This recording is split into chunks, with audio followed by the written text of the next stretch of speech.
Hello and welcome all back to Election Time News Canada.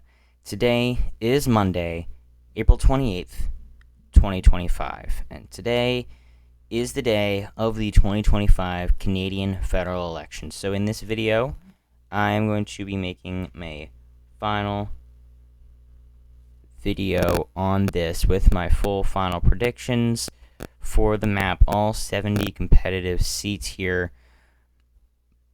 Here are the current standings, and the polls have changed negligibly over the past week. It seems almost certain now still that the Liberals are in fact going to win the popular vote after all. As you can see here, they are out of the, just barely out of the margin of error here according to CBC.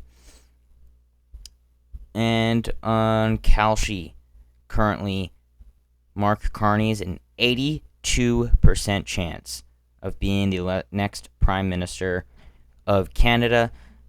Pierre Poilievre is at 19%. So this 80% is likely. So that is a likely chance that he is, in fact, going to be the next Prime Minister. But let's look at riding by riding. What are we going to be seeing later today? So this has actually gotten closer than it was. Some of these have changed a bit, so it's going to be not as consistent, but we do still have, this one's going to be a lean for the Liberal Party.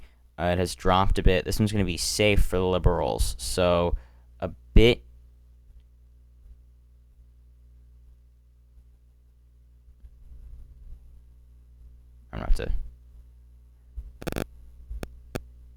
There we go.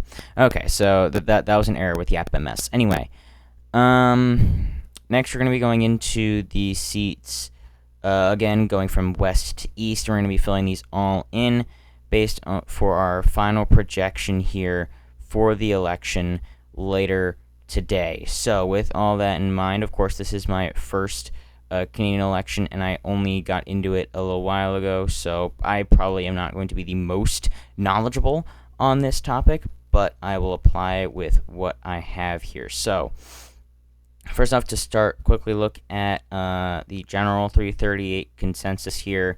They have a 42 to 39 popular vote projection for the favor of the Liberal Party, and 187 seat projection for the Liberal Party as well, and with that would be a 15-seat majority. However, their odds have dropped, and a CPC plurality is now up to 11%. So the chance of a Liberal government, however, is still at 88%. So an 89% here. 89% chance of a Liberal-formed government, later, which, of course, we will see later today. The popular vote has gotten closer and closer. And so now the seat projection is looking 187. And actually, the seat projection is very, very close here as we're getting. They're actually very, very wide. The margin of error is actually expanded, interestingly enough, as we've gotten close election day. But here, odds of winning the most seats, 89% for the Liberal Party. That is almost a very likely rating, because there's not really a safe one here. Nothing is certain until the very end. And an LPC majority is at a 2/3 chance. So, now getting into the riding by riding specifics. To start off with the riding of Esquimalt, we're going to be looking here. CPC leaning, 73% chance. That's actually going to be a likely rating for the Conservative Party.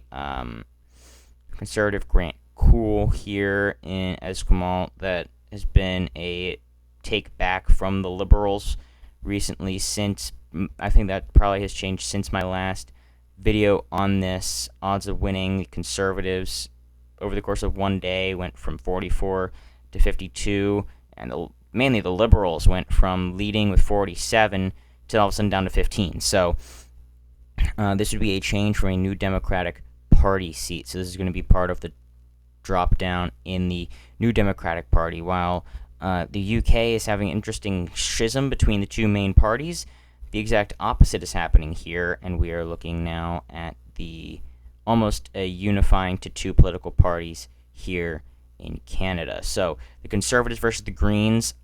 This one, again, it's an incumbent, and so that narrow of a margin here, the odds are so insanely close. I'm actually gonna say that you gotta have some surprises. There's always gonna be some surprises here. So I'm actually going to have this one be one of them, and I'm gonna have the Green Party hold onto this seat, albeit narrowly. And this is actually going to be by chances of winning, not by margins. I'm not going to try to guess margins. I'm going to say that if anything, the Green Party actually does have a narrow advantage here because they have an incumbency here. The Conservatives, again, necessarily aren't as popular. We don't know who's actually, being underestimated in the polls, and that's one of the few seats that they have up as well. So that's going to be one they're going to necessarily want to hold on to. They might be able to get some more vote out as well. So I'm going to actually give that one to the Greens, even though the Conservatives were leading in that margin there. So this is going to be one, again, that I'm going to say the NDP is probably going to hold on to just because even though they have a very, very, very narrow lead here. Again, this is one of the few seats they have left. They have an incumbent in that they have a chance of winning. So they definitely focused basically all of that into this riding. So I think that if anything, they probably have the narrow advantage here, as opposed to anything else here. This one's going to be toss-up, and the New Democratic Party's gotten much better at that, but I do think that is still going to be slightly advantage for the Liberal Party there. This one's going to be lean for the Liberal Party. That's going to be the one right there. This one, interestingly, has actually gotten safer. Oh, actually, no, that's this one. That is, in fact, the same one. Okay. All right, so there's no boundary of water there. That's really not helping me here. So this one's actually now going to be down to lean. These guys are down to lean as well, but this one's actually going to be toss-up. But I do think that the Liberal Party does actually have a bit of an advantage there. Here's going to be lean. We do still have lean categorization on that one. This one's going to be tilt for the Liberal Party.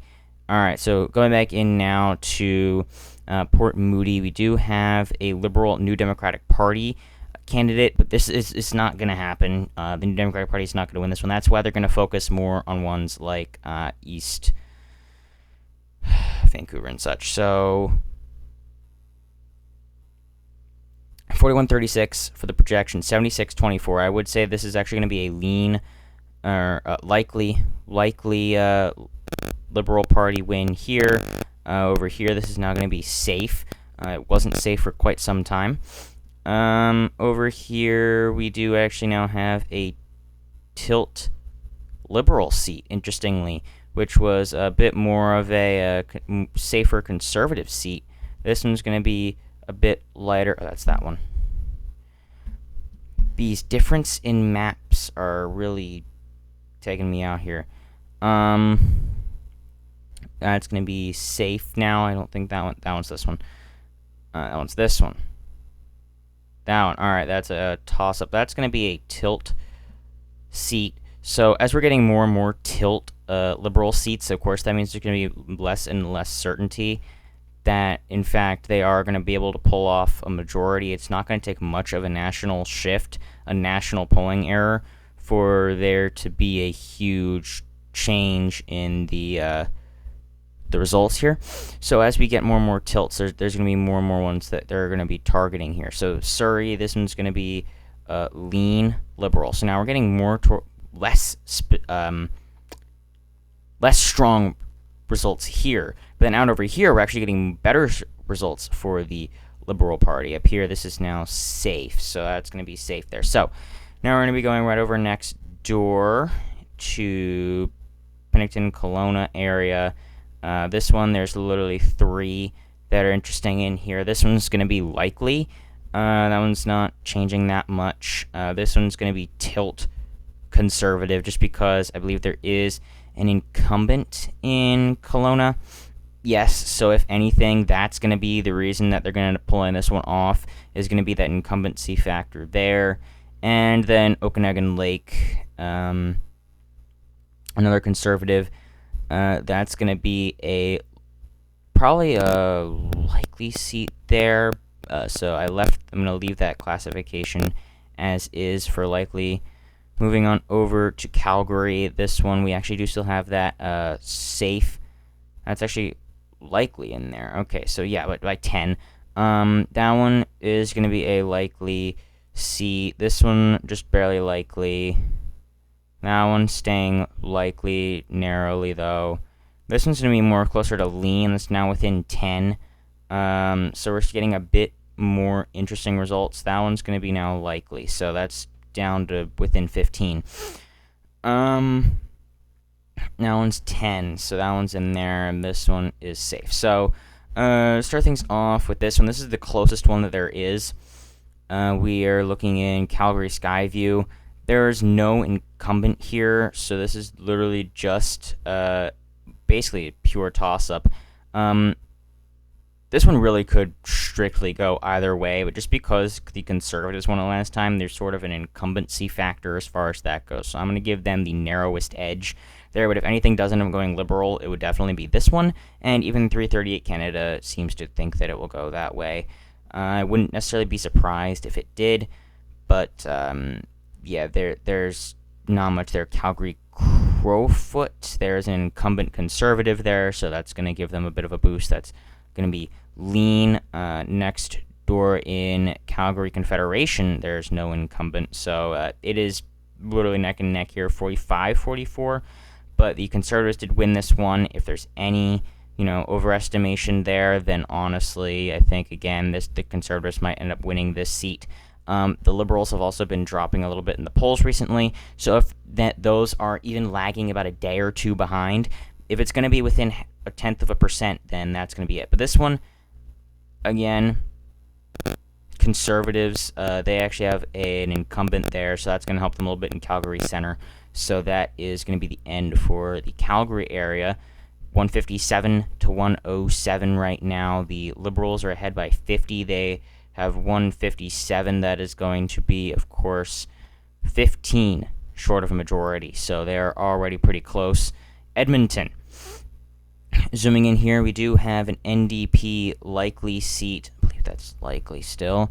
Yes. And we do have LPC leaning. This one's actually gotten closer since last time done this. Alright, Edmonton Southeast. This one, there's no incumbent here. 46-43. This is a CPC seat, but this one is one of the ones that's probably going to end up flipping, if anything, because of the Liberal shifts nationwide. That's a bit of a drastic increase in the estimated vote there. This one, we do have a Conservative incumbent, so that's going to help increase their chances there in Edmonton Gateway. And so they're actually leading by 10% here. That would be a tilt purely if we were just going based off the 338 numbers.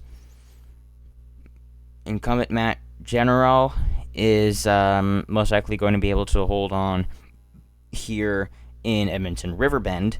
Again, another incumbent here to potentially be able to hold on to that seat for the Conservatives. We are now looking at 8 tilt seats for the Conservatives, so those are all less than 50. That's 50 to 60% chance of victory in all of those. So those aren't necessarily very secure. Edmonton Northwest, no incumbents, but 2% estimated split in the popular vote. That's going to be another tilt. Really not that strong of a support there again. Edmonton Northwest. This one was basically the exact same thing. So we're looking back to back at these two. They're basically the exact same thing. We do have an incumbent Conservative, though. Here we do not. So if anything, this one's actually even worse off. Edmonton Northwest, for the Conservatives because they don't even have an incumbent there, but the popular vote is pretty close in both of them. So that one's a bit better because of that incumbency status there. Here we do have an incumbent NDP, and it's very, very close. So again, I'm going to go and actually say that I think that the NDP is going to manage to hold on to this. Well, not necessarily that they'll hold on to the seat by a low margin, but that, if anything, they have probably close to the better chance out of those to win this seat. Conservative, we do here have a relatively strong Conservative. I'm going to say this one's going to be lean.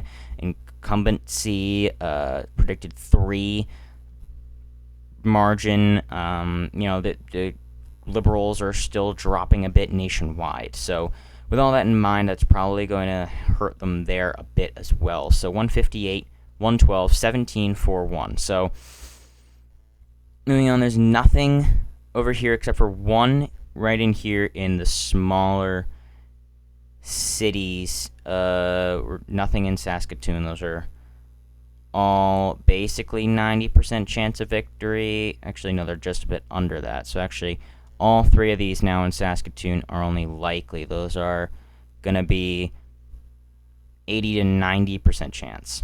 50 to 60, 60 to 70, 70 to 85, and then 85 plus. So moving on in past Saskatoon, going down over to Regina. This one is going to be likely. That's going to be probably close to around 80%. Going over here in Regina, Wisconsin, we do have a Conservative incumbent, but the chances have been dropping a little bit. But still, it's probably not going to be all that competitive. We're probably going to end up having a relatively uneventful race. It's probably not going to. If one of them is going to be a surprise, it's honestly, in my opinion, not going to be that one. All right, toss up LDC NDP. This is going to be an interesting one. Churchill Kiwatanuk. NDP incumbency. So even though their support's been dropping, I think that they still might be able to hold off a little bit. Plus or minus 10% is a huge margin there. So again, if anything, I think they are the ones that might have that there, especially if the Liberals have been slowly losing support nationwide. It's going to be moving to the other Liberal tilting parties. It's not necessarily a concern of whether they want to vote Liberal ideology or not. It's whether they want to vote Mark Carney's Liberal Party or not. Nunavut, the largest one there, NDP. Now this one plus or minus 15, I think it's basically the exact same thing. I did have this as Liberal. I honestly think that generally the NDP is going to overperform the general expectations, probably not by much. But if anything, I think that, I guess I'll just be the one to say, I think that they might be able to overperform a bit when it actually comes down to the actual elections. And I think that, okay, might be opening too many tabs at once here, so alright, give that a second there. We're just looking to these 3 down in Winnipeg. So Winnipeg Center, NDP incumbency, they also have that there, so I'm going to have that be lean NDP. Right next door, this is a toss-up, that's 2%, another NDP incumbent. I'm actually going to have this one be in as lean on my map as well. That is to lean. Probably going to be, 60 to 75% chance of victory there. We're going to have Kilden and St. Paul. This one I'm going to give to the Conservatives. Till Conservative incumbent. Not necessarily too much opposition there necessarily. Very, very close popular vote. So if anything, the slight edge there is going to go towards the Conservatives for that incumbency factor in that respect. So moving on down here, we're going to be getting a bit further down. Now we have likely. That was not that strong of a result back when I first made this map. This setup map was made back for my first video a little while ago, and things have changed a good bit since then. So, next up we have toss-up in Kapuskasing. That's going to be no incumbent, but we do still have a bit of an edge for the Liberal Party versus the New Democratic Party there. That's going to be an important one for them to pick up. Conservative leaning in Sault Ste. Marie, that's a relatively narrow one. We do actually have a liberal incumbent. If there's going to be an upset, this is going to be probably where it is. It's going to be down here, Sault Ste. Marie. I honestly think that the Conservatives aren't actually as favored here as they seem to think. 74-26, I think, is a bit high. This is going to be a seat that I think that we should be watching over the course of the day. That could get interesting. This has gone up to LPC safe. No, up. Thank you. Moving next door, that's actually going to be safe on my map now, so that's a bit less competitive. Now we're going to go into outer Detroit, and we're going to go into the Windsor area. We have Windsor West. This is going to be the most competitive one in this section here. We have Brian Massey, the incumbent, most likely going to win re-election here. I actually have this lean, even though the popular vote is very, very close.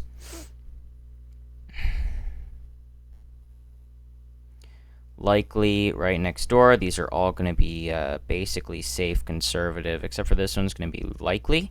If anything, I think that one's honestly probably not going to be all that close. We then have London here. I think those are actually going to be both safe at this point in time. I don't think the Liberal Party has much to focus on there. Fanshawe, this one, that's a bit of a jump, but the Liberal Party is actually gaining here. So if anything, I think that this is probably going to be one they're going to pick up from the NDP. And so that's going to be one that I think they'll actually be able to pick up. That one's now safe. This one coming in here is now actually going to go down to lean. This one's gone up to safe. That's going to be over. That's going to be a pretty good chance. These are both going to be tilt now.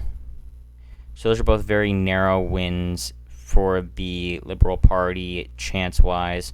This is going to be lean for the Conservatives. Going in here, Hamilton, this is going to be probably the best chance for the New Democratic Party. That's going to be likely. That's a strong incumbency there. I believe that's... Yeah, Matthew Green, 5-point lead, plus or minus 8. So again, it's not impossible. That's why there's really no safe NDP seats here. Now these have moved up to safe. All of these ones are now safe in. Oh, poop! I went up too far, and now I'm clicking the wrong button. Okay, there we go. Around the Hamilton area, these are probably, that one's safe. Those ones are still a bit too close to call safe. Kitchener, I think this one is going to be another one that's going to go for the Greens. That one's actually going to be likely. Just because, again, that's like the one Green seat that's here at this point. The LPC is probably going to be able to pull off the win here. That's basically safe. That's very, very little chance that they'll be able to get that out there. 52-41. Now those two are going to be likely, though. Looking in at those, they were a bit too close. That one's now going to drop down to likely. The popular vote prediction there was way too close here. This one's going to be way closer than it was. Oakville East, 47-44, 66-34. That one I'm dropping it down to lean from here. A bit of a change. Next up is the next door. Oh, that's what I literally just did. There we go. 47-43, Milton East. 47-43, 73-27. That's going to be lean as well, but it's not a bit less competitive. I think if anything, it'd probably be closer to 70, while the other one's closer to like 65. Mississauga, Liberal, that's going to be likely, because that's almost a 10-point lead with plus or minus 8. And generally, the plus or minus 8, that's trying to be as conservative as possible for those any potential insane errors there. So you want to have as much safe space as you can.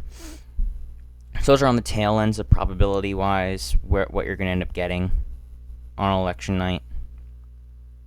And that's going to be basically toss-up. This is actually going to be safe for the Conservative Party now. They're going to be able to hold on there. LPC leaning. This one, Vaughan is probably going to be close to, that one looks like lean 40 to 55. Based on this projection, 78 to 22. That's pretty close to likely. I think it's probably a bit less of a safe bet.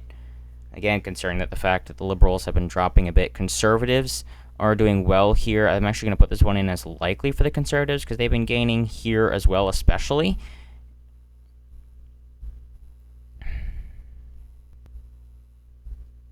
Toss up LPC to CPC. This one's down. That one is likely on this map. Alright, so incumbent Liberal. So I think for that reason, I'm going to put it down as tilt Liberal. But that one's definitely very close. It's really going to matter again on, the overall national feeling for the Liberal Party later today when everyone actually goes out to vote. If you haven't already, Liberals there are very likely to win based on that itself. And then that one's actually going to be even closer. That one's going to be lean now. So we do have that done. Likely, I'd actually probably almost put those as safe. Those are getting pretty close. That one's only within 10. This one's 5 points. So I'm getting a bit closer here. The Conservatives are starting to lose their grip there. Those two together are more or less the same story. That one's 7 though, so it's a bit further away from more competitive territory. Petersboro, incumbent Conservative. So even though that's right there, I think that actually the Liberals, the Liberals will end up coming up a little bit short. The Conservatives may end up pulling off a win there, but that's probably going to be one that's going to take a little while. Incumbent Conservative, but here that looks a bit too far to be able to hold on. That's 3. The last one was 1. So Bay of Quinte most likely is going to be one that the Liberals are slightly preferred in as far as the odds go. Moving up here to the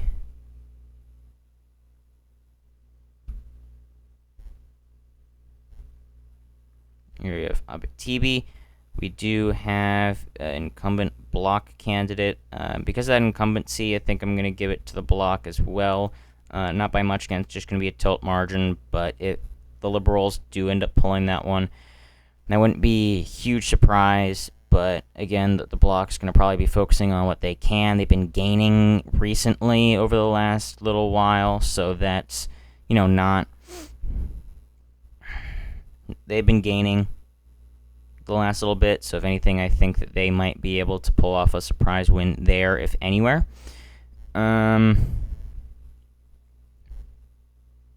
Next up is actually going to be all the way up here, more towards Ottawa. It's a bit of an outer one over here, though, first. So that's going to be...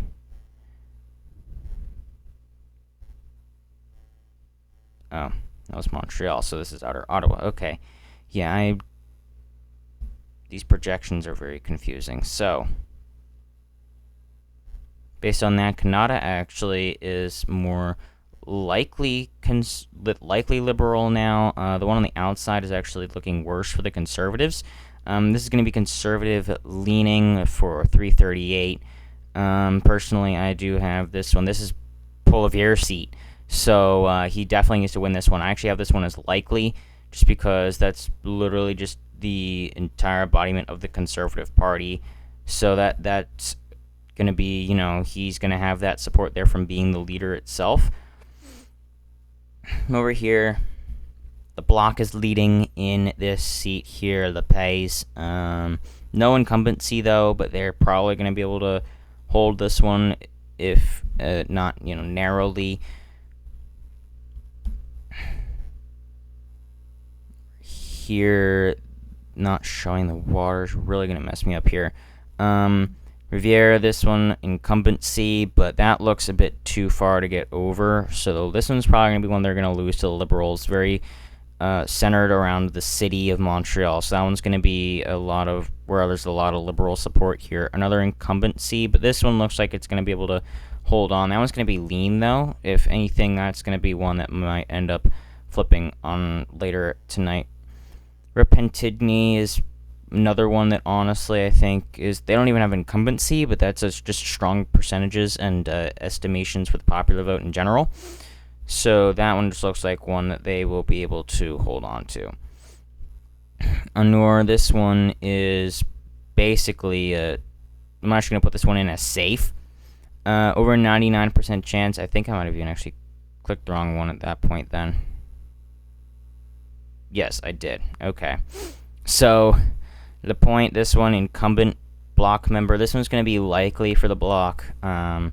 Incumbency, the chances have been increasing on 338, probably because they've been that increase in the polls that we've seen over the past few days for the block as well. This one I'm going to actually give for tilt for the block now. This one was actually likely for the Liberals, but I do think I'm going to give it to the block because, again, Liberals have been slowly declining in national support, and they do have incumbency there as well. This one's probably going to be one that goes to the Liberals, though. That's going to be tilt in their favor, which means that they have now hit 179. They are 7 over a while ago, but they do have a majority government based on this projection if everything goes as is what I believe is most statistically likely. But then again, there's going to be surprises. There's going to be interesting things that change on election night. So don't take this as fact. These are not predictions. I don't feel confident enough to be making anything like that. So the Prairie, tilt for the block. And that's going to be a bit of a change. This is going to be lean for the block in St. John. So that's going to be an incumbency, 5-point projected lead in the vote there. So that's definitely going to help increase their support there. Shefford, incumbent block member, but that looks like they're going to lose that seat as well to the Liberal Party. Unfortunately for them, they're going to most likely end up with 25 seats, unless they can pull one off up here. Troy Rivere, incumbent block member. That is a 3-way race. But I do, again, this actually is going to be the 26th block seat. Because, again, Liberals decreasing support, and I don't think the Conservatives are actually going to be able to pull this one off, because the Conservatives haven't really been going up in the polls. It's more the Liberals to the other parties. The Conservatives gained a little bit, but the block is also. So it depends on which one ends up gaining more in that area or not. So that one's honestly, in my eyes, more between the block and the Liberal, or the block and, more between the block and the Liberals than anything in the Conservatives. Again, here, 34-34. I think that the block is actually going to pull this one off as well. So, Montmorency for the block, and then we have right down here in the riding of, is it going to flag me again? I don't know. I'm opening a lot of tabs here. Beauport. We do have the block. This one's actually going to be likely. The Conservatives are actually probably going to be flipping this one. That's going to be a lean Conservative. So that's going to be a flip there. It's always going to be a bit less likely that someone's going to flip a seat, generally just because of incumbency, unless there's these huge shifts. And you can tell, oh, hey, this demographic or whatever is going to perform well or poorly. That's going to be likely for the CPC. That's actually going to be a flip back here. That's a toss-up, but they have incumbency there, so that's going to make it just barely an edge for them. Here, the block lean. Same thing here. So the block is actually weakening support up in the northern regions, unfortunately for them. And as we make it over here, we are going to end up with LPC leaning. And now we're down the southern regions where we have our last few districts. So here we have CPC likely. So that's going to be in the outer regions. They are re-solidifying their support where they need to in order to be able to hold on to these. CPC leaning 49-44, plus or minus 9 in Cumberland. Incumbent conservative. So I'm going to actually have this one be likely, believe it or not, just because, again, because of that incumbency there. So that's going to be likely for Cumberland. And so then looking over down at the Isles, that's going to be lean now for the Liberals, not close to as strong as it was originally going to be. Oh my goodness, I hate this projection. The map projection. Because they're both Mercator, but they're not drawn the same, and it's really messing me up. So, alright, now we're getting down to South Shore, and we're going to be up with conservative. This one's probably going to be lean conservative, if anything, not going to be an insanely strong performance, but that is still a flip from the map as it was. So that is still going to be, oh my goodness, still going to be a different result there entirely. And here we have in Acadianapolis, this is going to be another flip. We do have a tilt conservative result. And finish things off right here in Miramichi Grand Lake. We do have a slight Liberal lead, no incumbents, to give the Liberals a total of 180 seats. 180 out of 172. That is an 8-seat majority. That would be an increase of quite a few right now. They are currently on 152, so that would be an increase of 28 seats. So here is my final odds map based on how I think things are more likely to go. 180 for the Liberals, 124 for the Conservatives, 27 for the Bloc, 10 for the New Democratic Party, and 2 for the Green Party. So with all that in mind, again, these are odds and not my actual projections. So again, that is odds and not projections. Why did it unload? And so that is a net change as follows: 3 less independents, no change for the Greens, 14 less New Democratic Party seats, 6 less Bloc seats, and 4 more Conservative seats, 28 more Liberal seats.